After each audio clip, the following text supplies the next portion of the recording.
Hello and welcome into another episode of Locked on Wolves. This is the post-game podcast. The Timberwolves defeated the Lakers by 18 on Friday night, and it really wasn't that close. The Minnesota Timberwolves dominated despite no Anthony Edwards, and we're going to talk all about it on the show tonight. Key takeaways, including Karl-Anthony Towns' big game, D'Angelo Russell, Malik Beasley stepping up, the Timberwolves dominating on the glass. All that stuff is part of key takeaways. We'll also talk individual studs and duds. It's all coming up on the show. Welcome in. You are Locked on Wolves.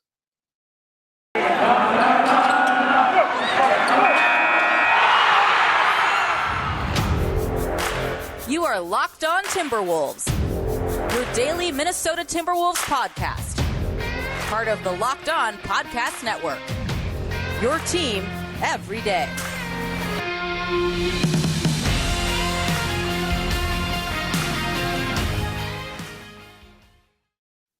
Hello and welcome to the post-game podcast. Welcome to Locked on Wolves, part of the Locked on Podcast Network, your team every day. My name is Beecken. I'm the host of Locked on Wolves. I'm also the editor of Dunking with Wolves, the Timberwolves site on the Fanside Network. Today's episode is brought to you by Truebill. Truebill is the new app that saves you money by helping you identify and stop paying for the subscriptions you don't want or need, and can even negotiate better deals on those you want to keep. Happy weekend. Happy Saturday. This is the post-game podcast. The Timberwolves beat the Lakers 110-92 on Friday night at Target Center, the late 9 p.m. Central tip on ESPN. And the Wolves, actually, it was really closer than 18 points. They had built a significant lead before garbage time in the fourth quarter. This was just a really fun game, despite no Anthony Edwards, a little bit of a different rotation. The Lakers obviously shorthanded as well, but they did have Russell Westbrook unexpectedly earlier in the day. It didn't seem like Westbrook was going to play, but he did play. We're going to break this whole game down here on the show tonight. We'll also do key takeaways, individual studs and duds. It's all coming up. First of all, thank you for making Locked on Wolves your first listen each and every day. Remember, Locked on Wolves is free and available on all platforms. Of course, that includes YouTube as well as all of your favorite audio platforms from Apple to Google, including, of course, Spotify and Odyssey. You can also follow the show on Twitter at Locked on T-Wolves and at Beecken. That's with two B's, two E's, C-K-E-N. All right, so setting the stage for this game, when I did the preview show on Friday, we did not think the Lakers would have Russell Westbrook, no Taylor Horton-Tucker, no Avery Bradley, no Dwight Howard, and possibly no Malik Monk. Those 4 to 5 guys were all going to be in health and safety protocols. Found out on Friday mid-afternoon that Russell Westbrook was on his way to Minneapolis and he was going to play. Apparently we don't know this for sure, but it must have been a false positive or an inconclusive test or something that put him into protocols on Thursday, because he turned around and showed up Friday and played. The other 4 players that I mentioned did not play in this game. So the Lakers were obviously shorthanded. That matters. Timberwolves, however, found out midday on Friday that neither Anthony Edwards nor Taurean Prince would be available for the same reason, health and safety protocols. Prince had been a DNP CD the last couple of games, wasn't really in the most recent iteration of Chris Finch's rotation. But obviously Anthony Edwards coming off the 10 3-pointer game on Wednesday, all the accolades, the 2000th career point. The ESPN game on Friday night, ESPN was no doubt livid that Anthony Edwards was unable to play. So this went from I think the Wolves were favored by 2.5 points on betonline.ag early in the day, and it went from that to a pick'em, I believe. They pulled the line for a while, then it was a pick'em because of all the weird, the unknown that was swirling around this game related to COVID-19 and the players that were out due to health and safety protocols. And the Wolves came into this thing, and the first quarter was really kind of a slog. Neither team could figure it out offensively, and that's a bit of an understatement. These two teams combined to shoot one of the first 26 shot attempts. I think this was all in the first quarter, one of 26 from 3, and the only made 3-pointer was by the Wolves. It was by Jaden McDaniels, was initially ruled a 2 on the floor in the left corner, and then upon review was changed into a 3. So 1 of 26. The Wolves were 1 of 16. The Lakers started 0 of 10 from deep, and it wasn't like either team was playing phenomenal defense early. There were just a lot of missed shots. What kept the Wolves ahead by multiple possessions was their rebounding. They ended this game, and this will, of course, be mentioned in key takeaways, but the Wolves ended this game out rebounding the Lakers 61-36. That's a 25 rebound margin, a plus 25 on the glass. The Lakers had 1 offensive rebound in this game. Count them, 1. Count it, I should say. 1 offensive rebound, which is just insane. Over the course of a 48-minute National Basketball Association game, the Lakers managed 1 offensive rebound. The Timberwolves were really, really good on the glass. We'll talk more about this later, but a lot of those accolades go to Jared Vanderbilt. Not all of them, though. The Wolves really 1 through 5 rebounded quite well with everyone was on the floor everyone that was on the floor at all times, really. Um, this game, the Wolves kind of held the Lakers at arm's length. They were up 7 at the end of the first quarter, up 9 at halftime. It was close for a little bit in the second quarter, but the Wolves bench actually did great. Jalen Noel had a nice stint. Weirdly enough, Jake Layman was in the rotation for the first time this year that he's got regular rotation minutes instead of Leandro Balmaro. Obviously, no Taurean Prince and no Anthony Edwards shifted things a little bit. But still, both Jake Layman and Josh Okogie got regular rotation minutes in this game. But the Wolves are up 9 at halftime. Then in the third quarter, it got down to a 3-point game. I think it was Kent Bazemore hit a 3 in the right corner to make this a 3-point game with 7:40 left on the clock in the third. But the Wolves promptly went on an 11-0 run. They were up by 20 at the end of the quarter, and the game was basically over at that point. So a 20-point lead going to the fourth, and the Wolves stretched it well north of that before the Lakers put up the white flag, brought in some subs, and it ended up being an 18-point margin. But the game was really not all that close. Anthony Edwards went out early with a tweaked ankle, came back and played. And then on an offensive foul by LeBron James, who two-handed shoved Jaden McDaniels backwards, McDaniels tripped over his own foot after being shoved and kind of fell into Anthony Davis's left knee. And he was able to walk off the court. And then there was some video of him going back in the tunnel on ESPN and kind of collapsing, falling over. Reports after the game, I think this is Dave McMenamin at ESPN, saying that they don't believe there's structural damage. The Lakers don't in Davis's knee, but they're going to do an MRI, of course, to find out. It really just kind of looked like a freak, tweaked it. And I mean, obviously it makes sense. They're doing tests, makes sense. He didn't come back in the game, but Anthony Davis only played 20 minutes in this game for the Lakers, had 9 points and just 1 rebound.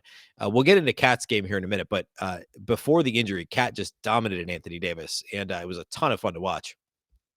Okay, I want to do key takeaways next, and then we'll do individual studs and duds following that. First, though, let's talk about the title sponsor of today's show, and that, of course, is our friends over at Truebill.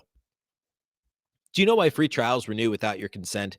It's a business scam that's out to get you. Don't let greedy corporations pocket your money. Download Truebill to take control of your subscriptions. Truebill is the new app that helps you identify and stop paying for subscriptions that you don't need, want, or simply forgot about. On average, people save up to $720 per year with Truebill because companies make subscriptions hard to cancel. Truebill makes it incredibly simple. Just link your accounts, and Truebill will cancel your unwanted subscriptions in one tap. And your Truebill concierge is there when you need them to cancel unwanted subscriptions so you don't have to. Truebill has over 2 million users and has helped save them over $100 million. Don't fall for subscription scams. Start canceling today at Truebill.com/LockedOnNBA.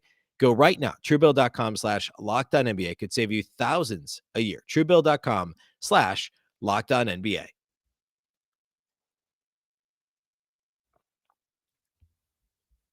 All right, let's talk key takeaways from this win. Number one, Karl-Anthony Towns, phenomenal game.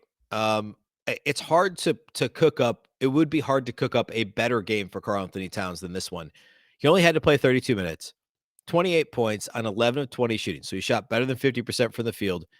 2 of 6 outside the arc, which is a little obviously below where he was like 42% coming into the game. 4 of 5 at the free throw line, 10 rebounds, 4 assists, 3 blocks, and a steal, just 2 turnovers in 32 minutes, and 4 personal fouls. 28, 10, 4 with 3 blocks and a steal and just 2 turnovers. Towns scored in every way imaginable. He did a lot of damage in the low post with Anthony Davis guarding him. In fact, 24 of his 28 points came when guarded by either Anthony Davis or DeAndre Jordan, who only played 10 minutes off the bench, but could not manage to slow down Towns at all. Towns at one point scored on a right-handed jump hook over Davis after backing him down several feet into the paint, and then gave it the too small gesture, a real quick one running back up the court. Davis could not slow down Karl-Anthony Towns. It was just a complete domination in the post. He hit a step back 3 on DeAndre Jordan that was just disgusting after Jordan had blocked his first 3-point attempt. Towns gathered the ball, just decided to shoot a step back and knocked it down. Had a couple of nice mid-range jumpers, really did everything. Had 3 offensive rebounds, scored on putbacks. His first 2 baskets were both and ones in the paint. This was just a well-rounded game from a very under control, composed Towns. He was emotional at the positive moments. There were only a couple of reactions to non-calls or calls. Towns was very well composed in this game. He was emotional in all the right ways and didn't have any of that stray voltage, as Chris Finch likes to call it. This was just a perfect Karl-Anthony Towns performance. I would give him an A+ for this game. It's hard to imagine it coming out any better. He was under control. He was composed. He was efficient. He was versatile in every way. He was good defensively. After picking up a quick second foul in the first quarter, he blocked LeBron James on a really difficult kind of I think it was like a 2-on-1 or 2-on-2 situation kind of in the secondary break. And or really, I guess the tail end of it was a weird play. It wasn't really like a true fast break. It was just kind of like a slow motion fast break. And Towns stayed straight up, was able to get a block on LeBron as he tried to go up, corral the rebound, or I guess there was a teammate that corralled the rebound, but was a very under control defensive stand made by Towns when he could have easily been over aggressive and been called for his third foul there. And by the way, credit to the officials for not just calling a foul, because we've seen that too often with Towns where it's like officials know he's one of the most foul prone players in the league and they just blow the whistle because they're anticipating a foul. That didn't happen here. LeBron versus Towns in that one play. And that was good to see. My second takeaway is D'Angelo Russell. Well, actually, yeah, D'Angelo Russell, once again, steady. Not a super sexy game. He wasn't ultra efficient. He was fine. 17 points, 6 assists, 3 steals, 3 rebounds. He turned it over 4 times, but he only played 27 minutes. He didn't need to play all that much. 6 of 15 shooting isn't great. 3 of 8 outside the arc is fine. He was only 2 of 5 at the free throw line, which is weird, but he was steady.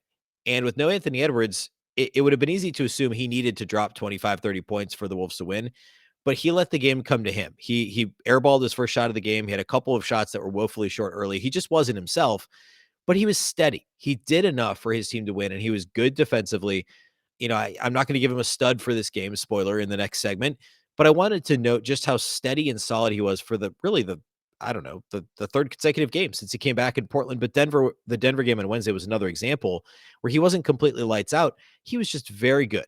And the Wolves are a different team with him on the court in a very good way. And I thought that was notable. Along with that, I'm going to piggyback this one. Malik Beasley as a starter. This is the first time all year he's gotten the start.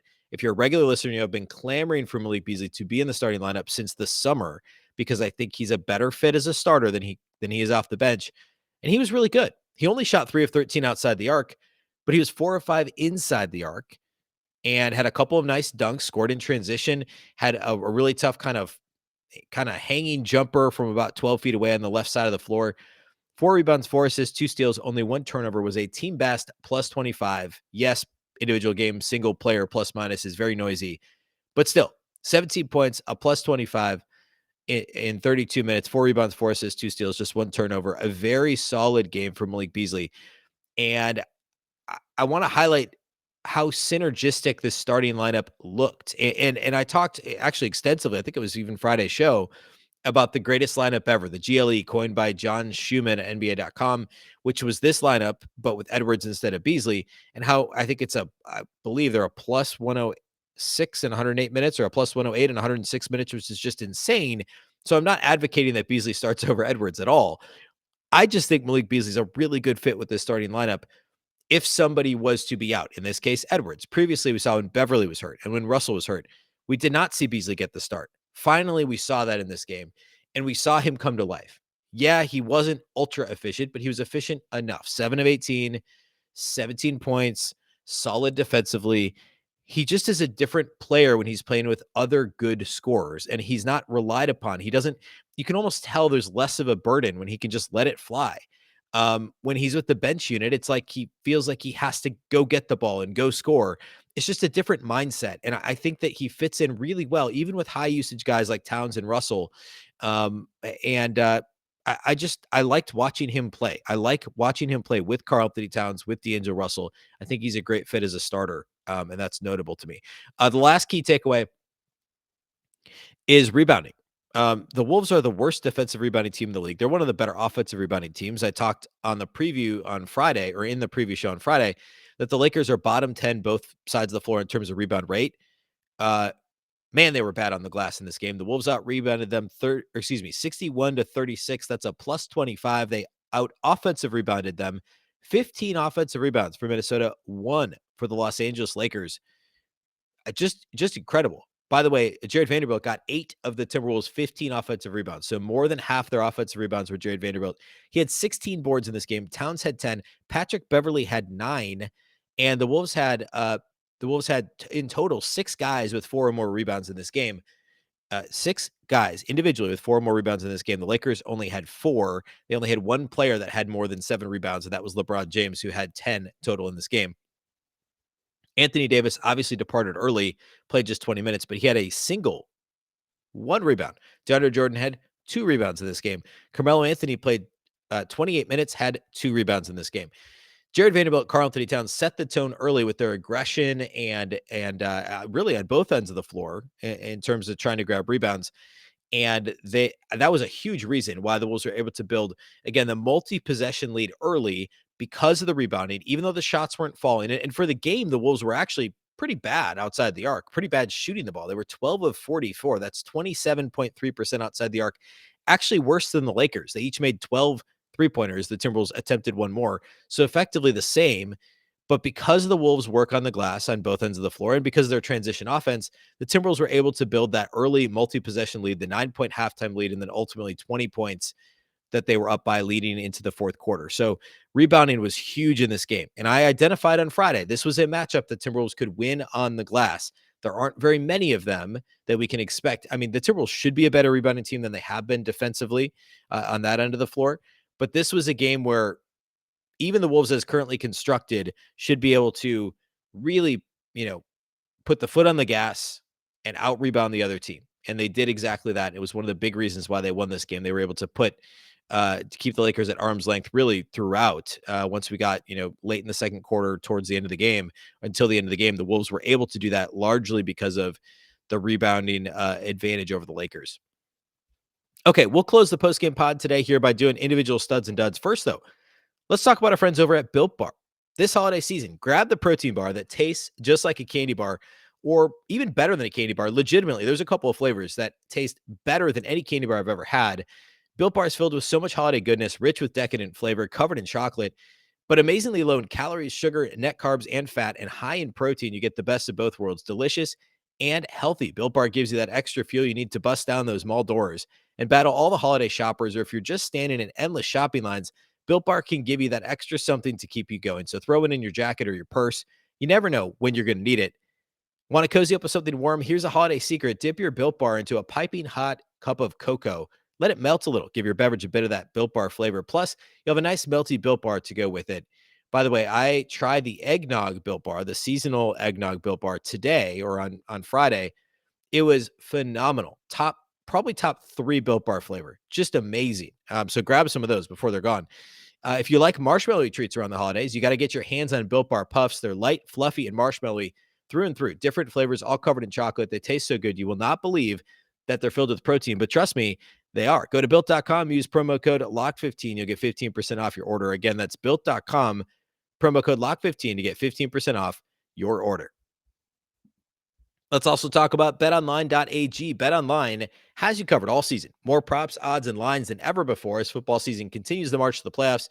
And basketball is now well over a third of the way through the year. BetOnline remains your number one spot for all the sports action this season. Head to the new updated desktop or mobile website to sign up today. Receive your 50% welcome bonus on your first deposit. Just use our promo code LOCKEDON to receive your bonus. Again, promo code LOCKEDON for a 50% welcome bonus on your first deposit. From basketball to football, NHL to boxing and UFC, right on down to your favorite Vegas casino games. Don't wait to take advantage of all the amazing offers available for the 2021 season. BetOnline is the fastest and easiest way to bet all your favorite sports. BetOnline, where the game starts. All right, individual studs and duds, not too hard to figure in this game. Karl-Anthony Towns, talked a lot about him already, but 28, 10, and 4, 3 blocks, a steal, only 2 turnovers, 11 of 20 shooting, 2 of 6 on threes, 4 of 5 at the free throw line. Phenomenal cat game. Not much more to say. I've already covered him pretty extensively. Really, really good. I'm going to give a stud. I haven't talked about him at all yet. And one of my favorite players, if I'm being honest, Jalen Noel, 14 points off the bench, 6 of 13 shooting, 2 of 4 on threes. A couple of those buckets were basically garbage time, but he was solid early in this game when he got the chance to play. And also in the second half, when the game was still not decided, he was on the floor. He was a member of the rotation in this game. No Taurean Prince, no Anthony Edwards. And Josh Okogie played rotation minutes, so did Jake Layman, but he's ahead of those guys right now in the pecking order, I believe. I guess depending on matchups a little bit for Okogie. But 14 points on 13 shots, you could take that from Jalen Noel. Solid defense, 3 rebounds, 2 steals, 1 assist, for Jalen. A really good game. And I think he could be what Chris Finch maybe thought Malik Beasley could be off the bench. Certainly if this team is shorthanded, Noel deserves an opportunity to show what he can do. I want to give a stud. So number one is Towns. Number two for me is Jalen Noel. Jared Vanderbilt's number three. 16 rebounds in 31 minutes, 8 of them on the offensive end of the floor, 3 steals and 2 blocks. I've talked about vintage Jared Vanderbilt games before when he's got like a 10 and 14 or 10 and 12 double-double. But this is probably, if we're being completely honest, the true vintage Jared Vanderbilt game. Only 4 points in 31 minutes on 4 shots, 2 of 4 shooting, 16 rebounds, 8 offensive rebounds, 3 steals, 2 blocks, 2 turnovers, and a second best mark on the team in plus 24 in 31 minutes. Fantastic game from Jared Vanderbilt. Just time and time again, he was grabbing rebounds. He had 12 total rebounds like right away early in the third quarter. He was at 12 total rebounds. And he set the tone for the Timberwolves in terms of being aggressive on the glass, moving the ball offensively when he had it in his hands, starting the fast break by, if he couldn't get an outlet pass out, he'd dribble the ball up the floor himself and get it to a guard around midcourt. This was just a really, really great Jared Vanderbilt game, and he deserves one of the 3 stud designations from this game. Hard to come up with a dud from this one. The Timberwolves led this thing. I think it was 2-0 Lakers, and beyond that, the Wolves had the lead the entire game. It was effectively a wire-to-wire win. Because I'm going to play the game and I'm going to give out a dud, it's going to be Naz Reid, and I believe he got one the other night too. It's been just kind of a rough stretch for Naz. He only played 12 minutes, 4 points, 4 rebounds, 1 assist. He missed a pretty easy bucket in the lane at one point. He missed an open 3-point attempt, and he only had the 4 points in 12 minutes on 5 shots. So a tough game from Naz. But other than him, I mean, everyone else played well. Throughout the garbage time minutes with, Balmaro and McLaughlin and Nathan Knight only playing garbage time. Nathan Knight, by the way, scored 5 points in 4 minutes in garbage time. Layman actually didn't have a good stint either. This was the first game all year he got actual rotation minutes. He played 4 first half minutes and wasn't good. He finished with 3 rebounds in 8 minutes, 0 of 2 shooting, missed a wide open corner 3, and missed both free throw attempts he had in this game. So not a good first real showing for Jake Layman. But hey, Chris Finch wanted to try to throw something against the wall in a game where his roster was shorthanded, his ideal roster was shorthanded, and wanted to see if it would stick. It didn't in this game. We'll see if Layman gets another chance on Sunday when the Wolves take on the Mavericks. But tough game for Jake. Overall, though, it's really hard to complain about this one. Winning by 18 against the Lakers team that had LeBron, had Anthony Davis for half the game roughly, and had Russell Westbrook. Yes, they were missing 4 other rotation guys, but it's still a nice win. They've beaten the Lakers now twice handily. They held the Lakers to 83 points last time around in LA. This time they held them to 92 as the defense finally showed some life again. The Wolves are now 14-15, and they're 8-9 at home, which it's nice to get closer to 500 at home. Of course, they opened the year with a ton of road games. And after winning the 2 on the road earlier this week, it was good to see them come back home and win. They stay at home to face the Mavericks on Sundays. They have Saturday off. They have Dallas Sunday night, and then it's the home and home. They get Monday off, but travel down to Dallas to take on the Mavs on the road on Tuesday. And then next Thursday, it's the Jazz before getting Friday, Saturday, Sunday off. So 4 consecutive days off around Christmas Day late next week. But we got 3 more games until then, 2 against the Mavs, 1 against the Jazz. The Wolves will try to pull to 500 against the Mavs on Sunday night at 7. Our next show will be the postgame pod from Sunday. So that'll post likely late Sunday night, which will count as Monday's show. But we'll do the postgame pod after Wolves Mavs on Sunday. That's all we have for you today. Thank you for listening, and thank you for those of you that are subscribed to Locked On Wolves and for making Locked On Wolves your first listen each and every day. A reminder that the show is free and available on all platforms. That, of course, includes YouTube. If you don't want to watch my face as I talk to you about basketball, you can listen anywhere. That includes Apple, that includes Google, Spotify, and, of course, Odyssey. You can also follow on Twitter at Locked On T-Wolves and at Beecken with 2 B's, 2 E's, CKEN. That's all we have for you today. Thanks again for listening to Locked On Wolves. Of course, part of the Locked On Podcast Network. Remember, the Locked On Network is your local experts on all the biggest stories. Once again, I'm Ben Beecken. This is the Locked On Wolves podcast, and we'll catch you next time.